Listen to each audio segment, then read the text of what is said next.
Class 6, welcome to part 16 and 17, and today's topic is types of government and famous sports stars. So let's start with the first topic is types of government. भाग 16-17 में आपका स्वागत है class 6 और आज का जो विषय है वो है टाइप्स ऑफ गवर्नमेंट या अलग अलग तरीके की सरकारें। आइए जानते हैं इनके बारे में। Every country is run by a government. Government can be classified into many types. सभी देश किसी न किसी सरकार के द्वारा चलते हैं और अलग अलग सरकारों को अलग अलग तरीके से वर्गीकृत किया गया है। आइए जानें इनके बारे में। First one, it is a type of government in which the supreme power is vested in the people and exercised directly by them और देयर इलेक्टेड रिप्रेजेंटेटिव. इस सरकार में होता क्या है कि जो सबसे ज़्यादा जो अधिकार या पावर दी जाती है वो जनता को दी जाती है और वो जनता जो है फिर वो अपने चुने हुए जन को सरकार बनाने के लिए न्योता देती है. ऐसे सरकार को क्या बोलते हैं? इसको बोलते हैं डेमोक्रेसी या प्रजातंत्र. It is a type of government in which supreme authority is vested in a single person such as king और क्वीन. इस सरकार में जो सारी ताकत है या कहा जाए कि सारा अधिकार जो है राजा या रानी के पास होता है और ऐसी सरकार को क्या बोलते हैं? मोनार्की, जिसका मतलब होता है राजतंत्र.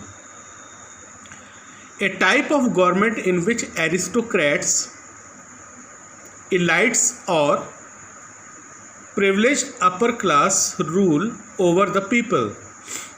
इस सरकार में जो उच्च वर्ग होता है वो लोगों के ऊपर राज्य करता है. ऐसे राज्य को या ऐसी सरकार को क्या बोलते हैं? And the answer is aristocracy. Aristocracy को हिंदी में बोलते हैं राजवर्ग, कुलीन वर्ग का शासन या सरकार. A type of government in which one person or a group of persons rule over the people. इस सरकार में कुछ लोग या कुछ लोगों का समूह जो है लोगों के ऊपर राज्य करता है, उसको क्या बोलते हैं ऐसे सरकार को या राज्य को? And the answer is dictatorship. Dictatorship की हिंदी होती है तानाशाही. इट इज़ द गवर्नमेंट और रूल ऑफ ए टायरेंट और एब्सोल्यूट रूलर. ये एक ऐसी सरकार होती है जो किसी तानाशाह या किसी एक शख्स के द्वारा चलाई जाती है. ऐसे राज्य को क्या बोलते हैं? ऐसी सरकार को क्या बोलते हैं? टायरेनी. ये टायरेनी का मतलब होता है ऐसा सरकार जो बड़े उत्पीड़न के साथ राज्य करती है. A type of government, sixth है, a type of government in which the clergy exercise. इस सरकार में जो होता है, जो क्लर्जी मीन्स होता है जो पादरी, क्लर्जी एक्सरसाइज पॉलिटिकल पावर. इसमें पादरी जो होते हैं उनके पास पॉलिटिकल पावर या राजनीतिक शक्ति होती है. And in which religious law is dominant over the civil law. और इसमें जो धर्मतंत्र है वो राजतंत्र के ऊपर होता है. एंड इस राज्य को या ऐसी सरकार को बोलते हैं थियोक्रेसी या धर्म तंत्र. A type of government in which power is held by a small group.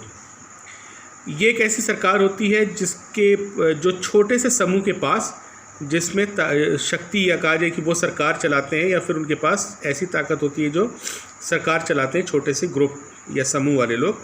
And the answer is oligarchy, जिसका हिंदी होता है कुलीन तंत्र. So come to the next, famous sports stars. Match the pictures of famous sports stars with their names. आपके सामने book में pictures दी हुई है और उसके नाम और स्पोर्ट्स वाले पर्सन के नाम और उससे रिलेटेड जो खेल है उसका आंसर बताना है. The first answer is Wayne Gretzky and the sports belong to him is ice hockey. Second one is Krishnan Sasikiran, chess. Michael Jordan, basketball. Zinedine Zidane, soccer. Mahesh Bhupathi, lawn tennis. Arjun Atwal, golf. Dara Torres, swimming. Sebastian Vettel Formula 1 driver, Aparna Popat badminton, Mike Tyson boxing. So that's all for today's study. I hope you well understand. Thank you and have a nice day. And you all have to write all the answers in your GK book. There's no need to make any other GK book, GK copy. You have GK book. आपके पास जो GK book है उस पर आपको अपना सारे answers लिखने हैं, अलग से जीके की कोई कॉपी नहीं बनेगी। जब हम आपको करंट अफेयर्स लिखवाएंगे तभी आप अलग से उसको कॉपी में लिखिएगा, अदरवाइज सारी चीज़ें आपको अपने बुक में फिल करनी है। Thank you and have a nice day.